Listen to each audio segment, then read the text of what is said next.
Idea to execution, how to optimize, automate, and outsource everything in your business.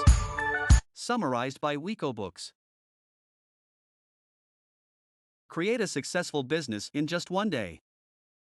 Have you ever come across a new product or service and thought to yourself, hey, I had the same idea? What if, instead of keeping your inspiration to yourself, you had seized the day and turned your idea into a thriving business? There are many reasons why we don't act on great ideas. You probably felt overwhelmed by the complexity of starting a business from scratch or were intimidated by the amount of capital you might need to get started. But times have changed. The fact is, it's never been easier to set up a company, quickly and with little or no investment. This book shows you the steps, from day zero to infinity, to starting a business and keeping it going once you've begun. The secret? Optimize, automate, and outsource. In this book, you'll learn why a lack of available funds is not a deal breaker for an aspiring entrepreneur, how to build and manage a remote team of workers, and why customer engagement is crucial to a company's success. It's possible to start a company in just 24 hours if you need to seize an opportunity while it's hot. Many people believe that starting a company requires years of careful planning and diligent market research. But sometimes it's best to seize an idea spontaneously and run with it. While it might sound crazy, it's possible to bring a startup to life in just 24 hours. This isn't mere hyperbole, as it's been done. In August 2015, authors Ari Meisel and Nick Sonnenberg were having dinner when they came up with an idea, a company that provided virtual assistants. Both friends had extensive expertise in maximizing business efficiency and productivity, so it seemed quite feasible. Just one day later, their business was up and running. How did they realize their idea so rapidly? And why did they feel the need to act immediately? Their timing was propitious, as Zirtual, one of the largest US-based virtual assistant firms, had just folded. This left 2,500 clients without assistants and 400 assistants without a job. Ari and Nick saw the opportunity of a lifetime, but only if they responded quickly. The authors knew they had a narrow window of opportunity. This is, of course, true for all startups, regardless of industry. Savvy entrepreneurs know to grab an opportunity while it's hot. The duo that night made a quick sketch of their virtual assistant business. Their first clients and assistants were secured from the Zirtual fallout. Within 24 hours, their company, Les Doing Virtual Assistants, was up and running, using free online tools and apps as infrastructure. They didn't need a penny to get started, and their business was scalable and profitable from day one. Over the year, Ari and Nick consolidated their company, dealing with challenges as they arose. The author's business acumen helped them identify the flaws in other virtual assistant services. The authors were well aware of the flaws of other virtual assistant companies, and knew that their startup could address such problems more effectively. One of the major limitations of the virtual assistant business model was that it offered either on-demand assistance or long-term, dedicated assistance. On-demand assistants are assigned simple, one-time assignments, such as coordinating a delivery or arranging an appointment. Because there's no continuity or long-term relationship, they can't work on large projects. Dedicated assistants, in contrast, are responsible for a wide range of tasks for a single client, but can also represent a bottleneck, since one person only has so many hours in a day. Under the Zirtual model, all of the client's needs, whether booking meetings, conducting marketing research or designing a website, would be delegated to a dedicated virtual assistant. But it was unlikely that the virtual assistant would have a sufficiently broad skill set to manage the variety of tasks assigned. This is where Ari and Nick identified the market opportunity. There was room for a new model to match a client's needs with assistants specifically suited to a task. It's a simple truth that business success starts with offering customers a different or better service than what is currently available. The duo's business acumen armed them with the knowledge that busy executives were looking for a one-stop solution for hiring virtual assistants. Ari and Nick came up with the innovation of addressing both issues with one solution. A client's specific needs would be matched with the specific skills of an assistant, but through one channel, their company. Clients would benefit from a team of assistants. The team would be small enough to remain intimate and personal, but large enough to ensure that each client request was completed by a person uniquely qualified for the task. A manager would lead each team and serve as the client's point of contact, thus ensuring a personal touch and maximum efficiency. Infrastructure can be built with free tools, but services should always be of the highest quality. If you think a startup can't launch without sophisticated, expensive infrastructure, think again. A new business can be run easily with software tools that are not only free but also easy to use. To manage client tasks, Nick used a free management program called Trello. Trello's structure is straightforward. It offers boards for specific projects, lists that give the status of a project, and cards that show which tasks still need to be completed. Nick found an innovative way to use the software's project boards, deciding to assign a board to each client. He then created a template to make uniform lists for each client, ensuring continuity. Each board now reflected a client's requested tasks and the status of each, fulfilling the basic operational needs of the startup at no cost. The next step was to ensure that the new business wasn't merely offering basic services but was going above and beyond each client's expectations. The virtual assistant industry mostly targets demanding, high-earning professionals, so guaranteeing a maximum of quality would be key to the company's success. To secure the most talented assistants in the market, Ari and Nick committed to paying employees 2 to 6 times the going rate for requested services.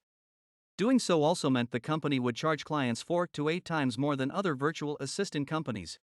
Offering top-notch services was how they justified the higher prices. They also billed by the second and openly shared all timesheets with the client. Here's just one example of the startup's focus on premium service. They created a business website for a client of theirs, a real estate agent named Chip, and had a virtual assistant follow up on the leads coming through it. The assistant only booked appointments for Chip if the lead was qualified, so all Chip had to do was show up on the date and time of the appointment to seal a deal, allowing Chip to do less but win more. This was exactly the kind of time-saving service that the company's name promised. Be clever when hiring. Have a plan and look for potential employees with a proactive attitude. Applying for jobs is a grueling process. But hiring employees isn't a walk in the park either. In fact, hiring can be one of the most energy-consuming tasks for a young company. So when you begin to look for new team members to grow your startup, you need to have a thoughtful, efficient strategy in place. Once Ari and Nick had established their startup's infrastructure, they were ready to hire some high-quality assistants to build the business, seeking maximum returns for minimal effort. First, they created 2 email addresses, jobs@lessdoing.com and interview@lessdoing.com. Candidates would send an application to jobs@lessdoing.com and receive an automated response detailing the position available. The applicant was then instructed to send a 2-minute video pitch and upload it to YouTube, sending the link to interview@lessdoing.com. Right off the bat, this 2-step process eliminated about 80% of applicants. Those who couldn't figure out the instructions properly or created a poor quality video were immediately filtered out. Ari and Nick figured that if an applicant couldn't come up with a creative solution to the problem, then that person certainly wouldn't make a good virtual assistant. Second, the team made sure they identified proactive candidates with a winning attitude. Top-notch virtual assistants need to have not only excellent problem-solving skills but also the ability to plan ahead and seize opportunities when they arise. One of LessDoing's many experienced virtual assistants offers a prime example of this ideal type. By following the Facebook posts of an important client, the assistant learned that they loved a particular brand of whiskey. The company could then send the client a bottle as a special birthday present. It is this attention to detail and dedication to customer service that sets a proactive worker and business apart from the rest. Networking can help your company grow quickly, but growth can also present structural challenges. Networking is essential to moving your company to the next level. You can't just make a great product, you have to get out there and show it off. In November 2015, Ari and Nick were invited to speak at a Genius Network event that Ari had participated in a few years earlier. Joe Polish's Genius Network brings together industry leaders, well-known authors, and high-powered entrepreneurs.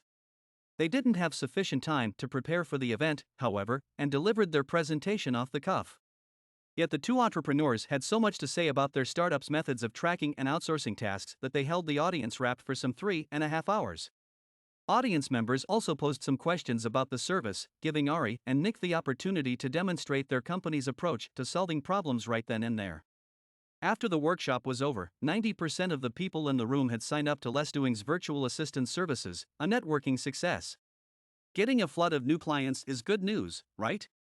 Sure, but sometimes growing quickly also brings new challenges and might require restructuring. The startup had to quickly come up with a way to deal with this boom. Nick built a new tool, a custom-coded dashboard that would give him and Ari an overview of all their Trello client boards. The dashboard enabled them to easily see all tasks and each task's status, so they could optimize where to focus their attention and the attention of their team. Now the team could keep an eye on the company's overall performance while maintaining rapid growth. Don't let negative feedback fester. Use innovative problem-solving techniques to keep ideas moving. When you're nurturing a project that you feel is your baby, it's not always easy to hear negative feedback. But when you do, it's vital to act decisively to fix the issues before they bring down your company. By January 2016, Less Doing was thriving, but some customers were complaining that the onboarding process wasn't smooth enough. When Ari and Nick realized that this was costing them clients, they started to proactively attack areas of improvement in the company. One of their tools was the 5 whys method. First, articulate the nature of the problem, then ask why the problem exists. Once you find an answer, ask why again. Repeat the questioning process 3 more times. By the end, you've led yourself to the root of the problem. This method led Ari and Nick to realize they needed to simplify their software interface and also provide clients with better instructions for using it. Once tweaked, the onboarding process for clients was seamless. To avoid future client complaints, the entrepreneurs decided to encourage employees to think proactively by using another tool called the Kaizen method. This method was pioneered by Japanese companies such as Toyota and Mitsubishi. Kaizen translates to change for the better. With the Kaizen method, every person in a company, from cleaners to C-level leaders, is asked for input on what the company could improve, based on personal experience. For Less Doing, this meant asking every virtual assistant to submit one idea per week on how to improve the company's processes or methods. Immediately, Ari and Nick were presented with a problem with an easy solution. They learned that some virtual assistants weren't sure how to properly charge clients. It turns out that assistants had been performing extra administrative work free of charge, leading to some frustration. The Kaizen method raised this issue to a level where it could be addressed, taking care of both the clients' and assistants' needs appropriately. Once you've nailed a strategy for success, you can teach it to others. By the time your business is going strong, you will have acquired many skills and a lot of insider knowledge. You'll then have the opportunity to create a secondary source of income through teaching other entrepreneurs what you've learned along the way. To gauge the potential of training as a new offering, Less Doing advertised on Facebook that it would sponsor a business boot camp.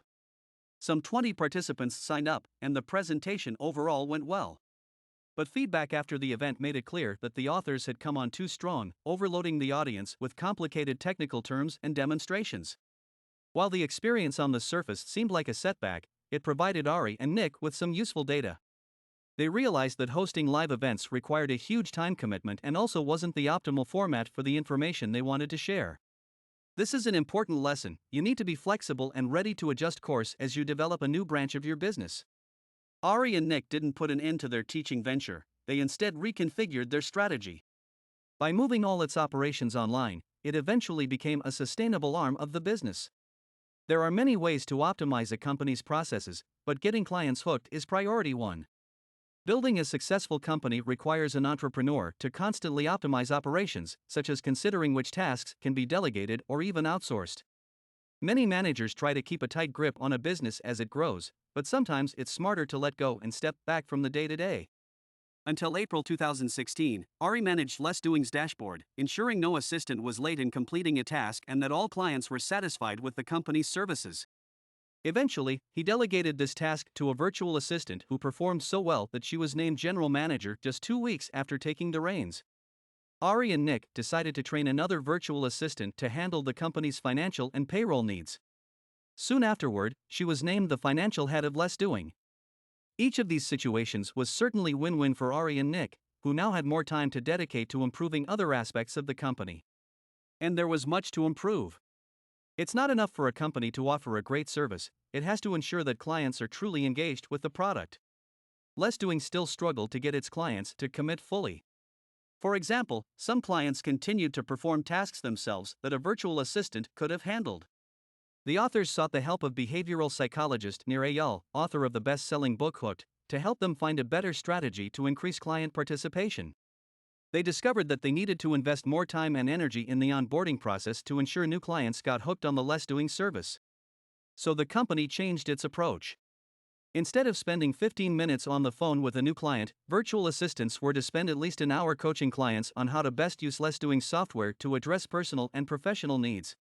This process better acquainted clients with the range of Less Doing services, allowing clients to use their time more efficiently and commit to relying on more virtual assistants. Once your structures are solid, start working with your company's numbers and keep investing. Once you've solidified the processes that keep your company running, it's time to start working with your performance numbers. When Ari and Nick took a hard look at their company's numbers, they realized the next task was to optimize the company's churn rate. This industry term describes the percentage of clients who drop a company's services or product after a given period, such as within 3 months. Using a tool called ChartMogul, the company tracked exactly how long customers used less doing services. The authors soon discovered that clients who ended up dropping the service were those who used it less than once every few weeks. This knowledge helped Ari and Nick to establish a best practice. When a client was inactive for 2 weeks, they made sure to personally reach out to the client and address any issues, to ensure less doing didn't end up losing the client's business. This sort of extra effort might seem time-consuming, but it's always better to invest in your company than to lose clients based on inaction. It isn't always easy to muster the motivation to go this extra mile, of course. It can also be frustrating to discover that after a year of hard work, you're still sinking a lot of time and money into your company. But remember, if you want to grow, you have to keep investing. By mid-2016, Ari and Nick were still working hard to improve the company. Ari logged dozens of hours talking to inactive clients, working to drive the company's churn rate from 11% down to 3%. Nick automated several aspects of the dashboard to help further in removing menial tasks from the team's plate. They also strengthened outreach efforts by personalizing the company's newsletter and increasing its presence on Facebook. At this point, Less Doing's managerial team had grown, so the founders decided it was time to give key players an equity share in the company. These moves paid off, and as of July 2016, Less Doing had its most successful month ever, chalking up $100,000 in revenue. Not too bad for a company that started as a dream over dinner. Final summary. The key message in this book. You don't need a lot of money to launch a startup. All you need is the ability to use existing tools to create a solid company structure and the tenacity to search for ways to improve your services. Actionable advice. Be tough when you're running a services company. To make sure virtual assistants were providing the best client experience possible, Ari and Nick implemented a policy of 3 strikes and you're out. If an assistant made 3 crucial mistakes, the person was fired. It might seem harsh, but such a policy ensures that only the best people are working for you. Idea to execution: how to optimize, automate, and outsource everything in your business, summarized by WecoBooks. If you have any request of a book you would like to be summarized, please subscribe and leave a comment.